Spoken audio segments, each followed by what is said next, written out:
This video is going to be a film study look at Brian Branch and the really incredible rookie season that he turned in for the Lions in 2023, playing mostly nickel safety. This video was a request, actually a suggestion by multiple people from a week and a half or 2 weeks ago. I didn't need much pushing or suggesting, to be honest with you, to try to produce this. I've been waiting to do a Brian Branch video during the course of the offseason for a lot of reasons. Number one, his stats are really unique. If you just take his statistics at face value from his rookie year, 3 interceptions, one of which he returned for a touchdown against the Chiefs, obviously, in week 1. 74 overall tackles, I think 50 solos, 3 quarterback hits. It seemed like more of them. 2 of them were just monstrous hits. One of them on Russell Wilson, another sack, and then a huge hit against the Vikings quarterback late in the season. And then when you talk about his 13 passes defensed and 7 TFLs, generally against the run, playing nickel in Aaron Glenn's defense. He did miss 2 games as a result of injury, week 5 and week 6. Of course, a month ago in the offseason, right around draft time, he was pictured in a walking boot, just after the draft, I should say, and I think using like a motorized scooter to get around, assuming that he returns to full health, which there's no reason to think that he will not. Nonetheless, I still can't blame Lions fans for being mildly concerned, at least, and having that multiplied by the fact that Kirby Joseph underwent surgery in the offseason, so Brian Branch in a walking boot will obviously get attention.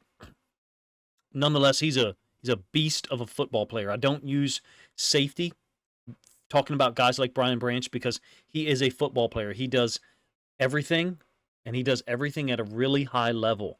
There's players who can be versatile, and there's players who can maintain a high level of production and execution across multiple techniques, and Brian Branch is one of them. He covers in man extremely well. He's sometimes really heavy with the hands. He drew some penalties in 2023. I think 3 of them were on third downs. But he's a brilliant defender in zone.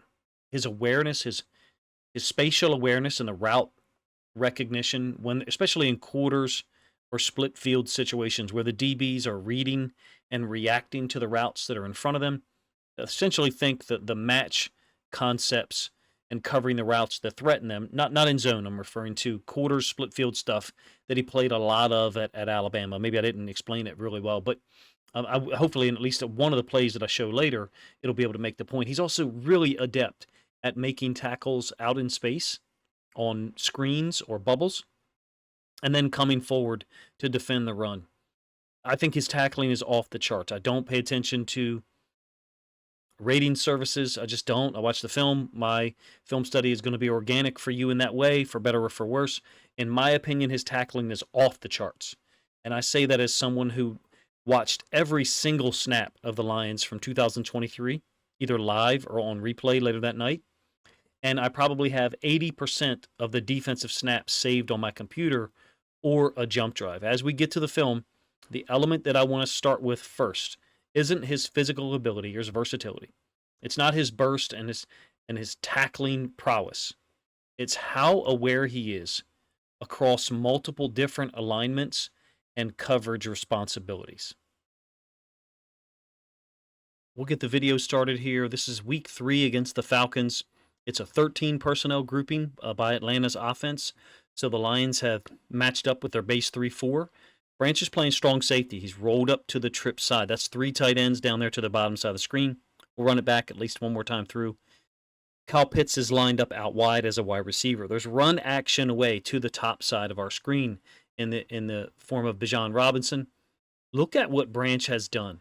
The awareness and the recognition of understanding there's no one else to go get into the flats. And on a run action away, there's called right read and wrong read, meaning you have the right read and it's a give to the running back, or you immediately read pass. You don't have to turn your back. In this case, he's gotten the wrong read. It's nothing he's done wrong, but that's the term we utilize with players to let them know that now that you're wrong for whatever reason, through no fault of your own perhaps, you need to turn your back and bust ass to get out there to the flats, because if you didn't turn your back and run, you wouldn't be able to get there in time. When he recognizes it as well, I think is important. His left foot right now is on the inside of the right hash, and on the run action away, got all this flow going that way. His right foot ends up almost in the middle of the field. Watch the range, the ability to get all the way out into the flats. The speed and the athleticism is obvious, and it surely does help him get there and earn a pass defense all the way out at the bottom of the numbers. But when we get to the end zone angle, I want you to see how far he came, how far he went from the middle of the field. The range to get out there, don't get me wrong, is made possible by the physical gifts, the speed, the athleticism. But for me as a coach, it's the willingness to turn his back and go. It illustrates a guy who either A, understands play action concepts to such an extent that he'll easily transition from, oh, I might have to get involved in the run concept on the backside here, or I may have to veer off and go to boot if that's my responsibility. It's probably not. Aiden Hutchinson is usually going to be that guy as the defensive end. Or B, I think Brian Branch might be prepared for this specific play that the Falcons might have shown on film. It could be both. In any case, it's a brilliant football play. I think it shows his awareness and timing. And then finally, to get out here into the flats and elevate to tip the football.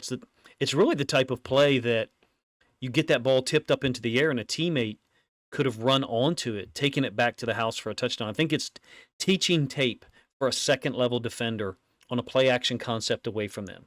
Generally, you're talking about an inside linebacker to the backside or maybe an overhang defender where the run fake is away from them. In this case, it's to the single receiver side away from trips, and then identifying the route, settling underneath of it, the athletic ability to get the pass defense. I think it's a unique paradigm or unique set of needs just to make that play, and Brian Branch, in this case, has all of it. All right, this is going to be a tackle in cover 3 against the Ravens, Week 7. He didn't make a tremendous impact in this game, to be honest with you. Not like he had played in weeks 1 through 4 from a statistical standpoint. But look, he was returning from missing 2 games. Weeks 5 and 6, after a week 4 injury against the Packers. So that week 4 injury and then not playing for 2 weeks could have taken something out of him. He may not have been 100% coming into this Baltimore game is what I'm trying to say. But anyways, a nickel to the field against the Ravens trip stack. And there's nobody open here because Anzalone is going to do a fantastic job on this over concept by OBJ, basically matching him across the field. And then Lamar is going to have to settle for Pat Ricard underneath. Branch is in the flats just waiting to break on something, and he ends up tackling Ricard. Now, if you don't know much about Patrick Ricard, he's a 300-pound fullback / tight end. And look, Jack Campbell's there to help as well. So you've got 2 rookies in zone coverage, one of them on the hash where he should be, Jack Campbell, where he would think he'd be best suited to play, and the other one, Brian Branch, in the flats, bottom of the numbers, top of the numbers, bottom of the numbers, to the field side. And then those guys converge to make. I think it's a nice illustration of Branch's awareness.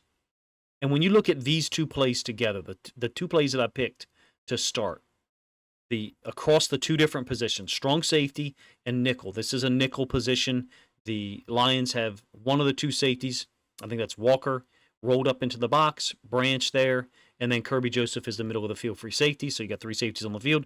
Nickel, but compare the first play, turning his back, getting out there to get the pass defense against Pitts and the Falcons, to this one, where he's dropping in coverage and is waiting to break on something.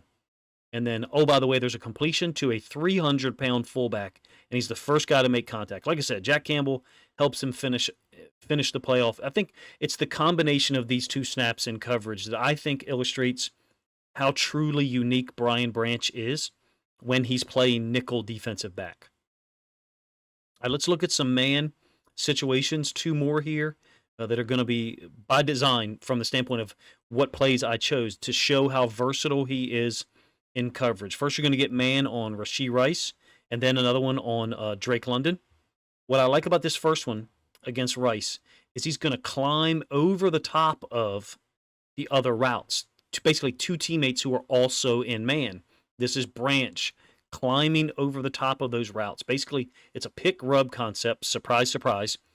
And Mahomes is initially looking to the right-hand side of the field, bottom side of our screen, and then he's going to come back to the middle of the field. Branch has stayed on top of this route by Rice because he didn't know if Rice was going to continue to run on this path, and then he would eventually try to collect him between the hash and the top of the numbers, or be able to settle on top and then break. Branch just has a natural way, if you ask me, of fitting these under pick rub concepts that teams like the Chiefs run a lot, because he's got the confidence in his speed to be able to burst all the way across the field like I drew a moment ago if Rashee Rice had kept going, but also the tackling ability to be able to come back and get to Rashee Rice as the ball arrives, get a pass defense. Oh, by the way, you do get a quarterback hit by Levi Onwuzurike on this play, which I had kind of forgotten about. They didn't give him credit for it, but nonetheless, he did make contact with Patrick Mahomes. So another man-to-man situation here. He is spot shadowed. Third down against the Falcons. Week 3, he's lined up at the nickel. Branch is very strong. I said he has heavy hands. He reminds me of a boxer who lands like a jab or a straight right, and it really impacts the fighter he's going up against, even though it didn't look like a huge drawback, a huge retraction of your hand to then travel a lot of space with the punch. Basically, he's got heavy hands. He can make a short strike, and it seems to have an impact. He cuts underneath of London after making contact with his left hand. You don't really see it here from this view. And London is looking for a penalty. You can't blame him, I guess. It's 2023. It's the NFL. You wouldn't be surprised if they made the call. But I think this one is impressive because Branch ends up getting his hips open to the sideline. You can see his hips are open to the sideline, not perpendicular, but 45-degree angle. And he's partially able to recover because of those heavy hands. You can see he gets the left hand up high on London, who's a big receiver himself. That helps him be able to recover. He kind of pulls London and is able to recover and cut underneath. I like it. Now, granted, he did get some penalties in 2023 that occasionally were rightfully earned. This is not one of them, in my opinion. I wouldn't be looking for that to be called if it wasn't such a soft a game in terms of the way it's officiated now. Man versus the Chiefs. Again, he did draw some penalties, and they were deserved at times. But more often than not, he's able to hide it and make heavy contact with the wide receivers. Let's be honest, the wide receivers at this point don't think they should be touched. Brian Branch plays an old school style of football, if you ask me, in the way he covers. In many cases, he's willing to get his hands on people, and he does it in a really intelligent way. I have no doubt that he's been trained on how to make contact with receivers, just like they all have. But at Alabama, for whatever reason, they seem to be able to instruct guys in a way that helps them avoid penalties. I think this is a great job by Branch on the vertical. I don't think you guys necessarily have all of Mahomes' body in the screen, but you can see he's definitely looking here. So these two routes is what Mahomes is reading initially, and Branch totally annihilates the vertical route, just takes it away. I like to make sports comparisons. I think it helps people understand. I usually use basketball and MMA or boxing. I'm going to use combat sports here. I think this is a 10-8 for Branch. This snap, is a total blanketing of the wide receiver. It's like a fighter getting an early takedown on the round, holding a guy down, doing damage, completely dominating for 5 minutes. Every second of this route is totally dominated by Brian Branch. And it's also, brilliant recognition by Anzalone. We'll let it roll through one more time. He sees Mahomes try to escape outside of the pocket. Hutchinson ends up dealing with, first of all, it's a brutal rep from Hutchinson. So he's dealing with the right tackle. And we all know that Hutchinson played quite well in that game. He also collisions the running back, trying to escape out into the flats. Then gets help, or the right tackle gets help from the guard, such that allows Mahomes to try to find some space back out here. And this is Anzalone. He has this great instinct of when to go. Branch took away the deeper route. I think this is Sutton here. Joseph on the tight end backside. No one open in the flats up to the top. Branch was like the leadoff hitter, to use another sports comparison, taking away that deeper route. And now Anzalone's burst is awesome, if you ask me, to get there and get a quarterback hit on Mahomes. A couple more reps of him in coverage, not necessarily making plays. This one he nearly does. He's at free safety. This is against the Bears at home. Lined up in the middle of the field, it's 12 personnel for the Bears. So you've got 2 tight ends on the field, 2 receivers, and then a tailback back in the backfield. So 12 personnel, but one of the tight ends is being utilized as a fullback or being lined up there. They've dropped Kirby Joseph down to the tight end side, then the Bears motion him across. Branch stays right where he is pre-snap. And he then is able to match more all the way at the top. Basically, I think they're rolling to a too high structure post snap. The play action will pull Jack Campbell down, and so he disappears from the coverage. I think this is supposed to be a 4 under, 2 deep. It ends up basically being 2 deep and 3 under. I think you're basically missing a player right here. Jack Campbell, the play action, does that. It sometimes will destroy the structure of the coverages. I think Branch is all ready to break on this route right now. He sees it and pretty much knows what it is. This one damn near could have been an interception. He's waiting for this ball to be thrown. It's a sick play. Well, it would have been a sick play to have on his highlight reel as an interception. Nonetheless, I think it illustrates that you've got a guy who can play nickel, who can play slot corner man, and then now is able to line up at free safety and play split field safety, too high safety look post snap, and give you what you want. When you look at this play in combination with the others that I've shown so far, I think the versatility is obvious. Lines up in multiple positions, man, zone, playing as a deep safety here against the Bears. He can play anywhere. I'm not worried about his ability to execute anything at all. If there was a concern, and this is a slight concern, it would be his health. I think the injury to his right in the season was to his right ankle in week 4. And then the boot last month was to his left foot. So you're talking about 2 different feet. That would be the only level of concern. Brian Branch is all-pro. From the caliber of play he showed as a rookie, the playmaking ability, his tackling is ridiculous. We'll show that later. I don't know any of the details about the injury or what it is. I only mention it to let you know, as a Lions fan, that you should have zero concerns about his versatility, playmaking ability, his intelligence, his willingness to adapt quickly, his burst and closing speed, to be able to do all those things at the NFL level. It's unique in and of itself. But it's not just the various skills or techniques taken as a collection. Think of them as the width of a shape. He's got a very wide array of skills that he can demonstrate at the NFL level. But he's very similar to Kyle Hamilton in this way. Not only can those two guys execute a wide range of techniques, almost more than most other NFL defensive backs, but all of the things they do well, they do them at a higher level. It's a very wide array of skills that they have, and the ratings for each one of those skills is superior. I think he's got all-pro talent. That seems clear if you ask me when you're watching the film. The film actually supersedes the stats. He's the only play, as a Ravens fan, he's the only player in the NFL that I would compare to Kyle Hamilton after watching 2023 film.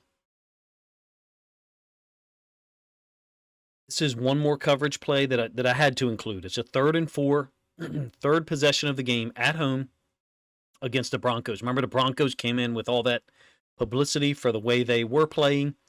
Branch is at nickel here. Look, the Lions really took it to him that week. Branch, I thought, laid the wood on multiple guys. The quarterback, as I mentioned earlier, this is the tight end. It's a 3rd and 4. He's down here to trips. He's to the field. The ball is on the left hash. Immediately post-snap, Russell Wilson's going to look here at the safety to the boundary and check to confirm that he is helping out in some manner with the backside X, Courtland Sutton. And so we'll pause it. You can see he's already Russell Wilson, whatever you want to say about him, recognizes things quick. He saw that the safety was gaining width and depth to get over the top of Sutton. It's basically a cover 2, Tampa 2. So Wilson comes back to the middle of the field. Anzalone's playing like the Mike linebacker, so he's getting depth. We'll replay it a couple times so I can try to explain it with the use of the video instead of arrows. So he's going to get depth if there's a vertical by number 3. That's Anzalone's job. But what ends up happening is the tight end sits down. Why? It's a 3rd and 4, so that makes sense, right? He sits just outside the hash. This should be a first down. If you watch how quickly Russell Wilson processes this here and then comes back, so 1, 2 is what you're talking about, left to right. Really, he doesn't look at the X. He looks at the backside safety to make sure that he's able to cover the X or help out. Simultaneously, watch Branch. I'll try to start it at the beginning of the play multiple times so you can see Branch, his helmet, and Wilson's helmet. They're almost synced up. Off the snap, Wilson looking at the boundary side safety. Branch, as the nickel lined up the trips, looking at 2. Well, what does 2 do? He goes outside. He releases outside. Branch lets him go vertically to the safety who's playing over the top. It's Melifonwu, and then breaks on the tight end. This is one of the types of plays where you can watch it. I don't think this happens 5 times in an NFL game. It might happen 3 or 4. The offense should have a new set of downs. And instead they're punting. Because this guy's so well trained, probably from his time at Alabama, and even maybe high school before that, but I would say Alabama. He does everything at a high level. And in this case, he knows the coverage. He knows that you've got one corner sitting in the flats, a safety high, so he can be inside of 2 and break on 3 at the sticks, which is exactly what happens. The tight end makes the catch, ends up getting hit. Beautiful play. Like I said, that is a completed pass and a new set of downs most of the time in the NFL. When the quarterback makes a quick read like that, gets rid of the ball so quickly, yes, you can say, well, the tight end should have caught the football. Well, Brian Branch was there sooner than he thought. Forgive me if I've gone over this play too many times. I love it from the standpoint of the awareness and trying to match up or talk about the quarterback making his read and then coming back to the tight end at the same time that Branch is making his read on 2, the middle receiver, and then breaking back to the tight end in number 3. I think it's a really cool synchronicity and a great illustration of how talented Brian Branch is and how quickly he can break on the ball, almost be a force multiplier by being in 2 places at once. As an aside, I do want to mention this before we get to another type of plays, another set of plays. I'm planning on doing some really large film study videos of the Rams offense and how the Lions defended them in the wild card game. Of course, they had trouble at various times, obviously. But that'll be to preview what we could see in week 1, a game that's going to be of tremendous importance for both teams, clearly. It's a fascinating situation. Matt Stafford and Jared Goff and the Lions matching up once again. The Ravens-Chiefs rematch is week 1, Thursday Night Football. And then the Lions-Rams rematch is on a more typical timing. So I get to watch both games in week 1 and do breakdowns at separate times of the games and film reaction videos. So I'm looking forward to that. Both games will be my focus, obviously, leading up to week 1. The final set of plays here, I think, is just the cherry on top of what you get with a player like Brian Branch. The physicality, the physical gifts, speed, burst, athleticism, off the charts. Recognition, play recognition, ability to make reads, amazing. He plays like a linebacker at times. Against screens or bubbles out in the flats, against the run, downhill, that slow motion play that you see there, he's actually lined up as an inside linebacker there in the Lions nickel defense. He plays with the force and finishing ability of an NFL linebacker. And I mean that as a compliment. If, as a former linebacker coach at the high school level, when you have a DB, a safety, who can play man against slot wide receivers, I've shown that already, and then he can go downhill and make plays in the B gap, that's a unique individual at the NFL level. Again, the only player that I'm willing to compare to Kyle Hamilton from that effectiveness of skills is Brian Branch. He's a force multiplier. He's someone who can exist. He's someone who can thrive out in space, covering people. He can also thrive in the box, like you see there, making that tackle, inserting against a trap play, I think, by the Chiefs. When he's in coverage, he can work off blocks, make the tackle on a screen. He can walk quarterbacks down, the super athletic quarterbacks like Justin Fields. He's a destructive blitzer. I'll put those plays in this video as well here in a moment. The ability to make tackles against those super athletes or like a Pitts out in space on a screen. It's a special talent, if you ask me, that the Lions have. Can he be as good as a deep safety? He certainly, as a deep safety, isn't going to make these tackles near the line of scrimmage as often. But I think he can. I do think he can exist in both worlds. The Lions secondary in 2023 their plans were short-circuited. The injury to C.J. Gardner-Johnson so early. I think they were set up to use him and Branch interchangeably, but it ended up helping Branch, if you ask me, because he settled in as the full-time nickel, and he played a lot of nickel DB at Alabama, and he was spectacular at it there. We shouldn't be surprised. This is what the film looked like of him at Alabama. One of the most fun, enjoyable, and knowledgeable Ravens patrons that I have, Stacy Van Diver, has been one of the first people to join my Ravens Patreon the first time that I initiated it. I had no idea that people would want to pay $4.99 or $5 a month to be in a Ravens Discord and then a Lions Discord. I'm just still tremendously humbled that people want to. But Stacy Van Diver was talking. He's a huge Alabama fan. He's from Alabama, and he talked about Brian Branch leading up to the draft, about how the Ravens could use him. And I remember thinking, well, we got Kyle Hamilton. And watching the film by week 5, I was like, Stacy was right. We could have used Brian Branch. Any team could use Brian Branch. It's no surprise that he is this good in the NFL. If you did watch that film from him in Alabama in college, if you're a Lions fan, I caution you to want to see him moved out of that nickel position because he's dominant there. Why move him? Now, the roster situation may require him to play deep half-field safety. So do I believe that he can do it? Yes, absolutely. If other guys are injured, or Robertson or Rakestraw or Arnold settles in as more of a nickel defender on third downs, then you move Branch back to deep half-field safety because he's your second best guy there, or maybe your first best, then I understand it. One of the things that I think he offers as a nickel defender that perhaps those other guys don't is devastating potential as a blitzer. And he showed that occasionally at times here in 2023 when he was used as a blitzer against the Vikings, against the Broncos, because he reminds me of Ivan Drago. I'm old, so I get to use this saying. His boxing manager in Rocky IV said, whatever he hits, he destroys. Branch reminds me of that. It almost looks like a grenade goes off when he shows up at the quarterback. There's this tremendous collision, and I'm not sure that the other guys who end up playing nickel defender this year offer that. It's the acceleration. There is some real tremendous physical strength and commitment to hitting people when Brian Branch shows up.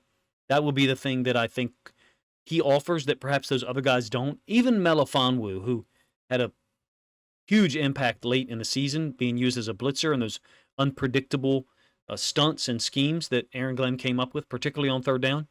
A lot of those were scheme oriented. Branch seems to be a guy who can kind of make more things happen on his own. To use another sports comparison, and I really like Ifeatu Melifonwu. I love his story. I think he's got a lot of talent, and I think he helps his team in 2024. He reminds me of an NFL player that needs a little bit of movement, pick and roll screens, if you will, to get him open to make his shots in the NBA. Brian Branch looks like a guy who can win one-on-one.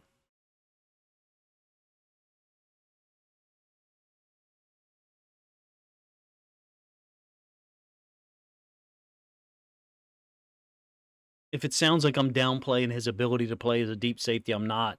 We just don't have film of him doing that consistently at the NFL level yet. We very well might, as I alluded to.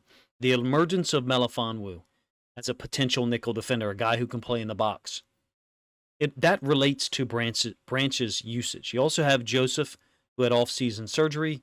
Meek Robertson is going to be on the field. He's too good not to be. Ennis Rakestraw Jr., both of those guys have played some nickel. Robertson was moved to outside corner by the Raiders last year. I think around week 8, it might have been week 7. Prior to that, he had played more nickel. As it stands today, right now, early June, in the offseason, I think you'd have to seriously look at Branch as the deep safety, the strong safety in their base defense, if you will. Now, when you get to 11 personnel, you can be more creative. You got guys like Robertson, Rakestraw, Melifonwu that I mentioned, first-round draft pick Terrion Arnold, Davis III, a really talented group of DBs. It certainly looks like Branch will be playing more safety in a deeper alignment, but the key thing is, the positive is, the Lions have options. They did not have those last year at all. They can move guys around based on the situation, based on the personnel group, and formation that the offense shows and the coverage that Aaron Glenn wants him to play. Kind of reminds me a little bit of the Ravens from last year. We had options at the nickel and the safety spot, and we were able to mix and match things up. Now, as a Lions fan, you may not be as familiar with this name I'm going to throw out there, but Ravens fans, we were tremendously pleased with how Arthur Millette played at the nickel. And Mike McDonald and the Ravens defensive staff utilized him and Hamilton interchangeably at the nickel sometimes, with Geno Stone and Marcus Williams as the deep safeties. Two other underrated guys, Darryl Worley or Darius Washington, were also in the mix in certain weeks depending on injuries. My point is that group often shifted responsibilities depending on the situation during the game or depending on the week who was healthy and who was not. To be honest with you, I don't pretend to know when they're all healthy the exact reason why sometimes Millette was on the field and Hamilton was the deep safety, and sometimes Hamilton was on the field as the nickel and Geno Stone, Marcus Williams were back there. My point is the Lions can do the same thing. They can bring this level of unpredictability to those third down situations, even second and long. That's why the DJ Reader signing is so important, if you ask me. If you're going to stop the run and be dominant against the run and force teams into more passing situations, having more cover guys certainly sounds like a good thing. More depth, more young guys, in fact, most of which, other than Davis III, are going to be around for 2 or 3 or 4 more years. I think Branch is one of the more versatile and impactful guys that any team has at safety, but particularly nickel. He again reminds me of Hamilton in this regard, in that both of them, I think, are capable and very good, potentially as deep safeties.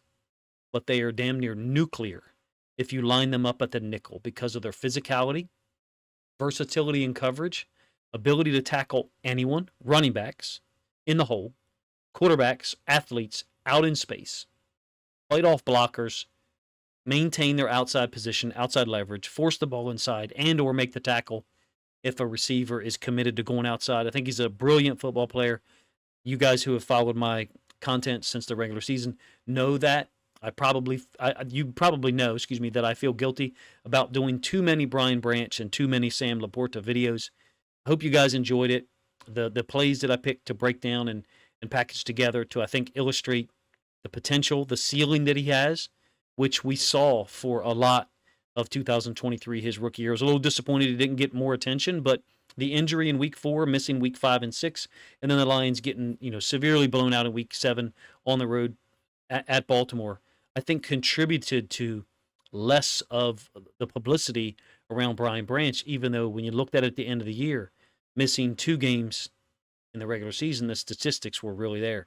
Appreciate you guys' time, man. If you think other Lions fans would enjoy this video, please consider grabbing a link to this video, sharing it out on social media to help this content get more reach. I do have 2 other Lions-oriented videos to get done in the next week and a half. If you've ever considered joining my Patreon, it's $4.99 a month, and you do get access to Lions Community Discord, which is a secure location where you can discuss and communicate about Lions content, about Lions players, the games, etc., without fear of being involved in an argument with non-Lions fans, because I know how tribal people can be about their football team. If you've ever considered that, then please take a look in the description. I do have a link to my Patreon. I currently have, I think, 23 people in the Discord, and would certainly like to have more. Appreciate you guys' time.